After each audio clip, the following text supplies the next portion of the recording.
नाप और तोल में कमी करने वालों के लिए खराबी है।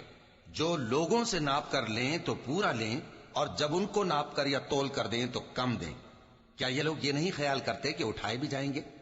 यानी एक बड़े सख्त दिन में, जिस दिन तमाम लोग रब्बुल आलमीन के सामने खड़े होंगे। सुन रखो कि बदकारों के आमाल नामे सिज्जीन में होंगे। और तुम क्या जानते हो कि सिज्जीन क्या चीज है? एक दफ्तर है लिखा हुआ, उस दिन झुटलाने वालों के लिए खराबी है। यानी जो इंसाफ के दिन को झुटलाती हैं, और उसको झुटलाता वही है जो हद से निकल जाने वाला गुनाहगार है। जब उसको हमारी आयतें सुनाई जाती हैं तो कहता है ये तो पहले लोगों के अफसाने हैं। हरगिज नहीं, बात यह है कि ये जो आमाले बद करते हैं उनका इनके दिलों पर जंग बैठ गया है।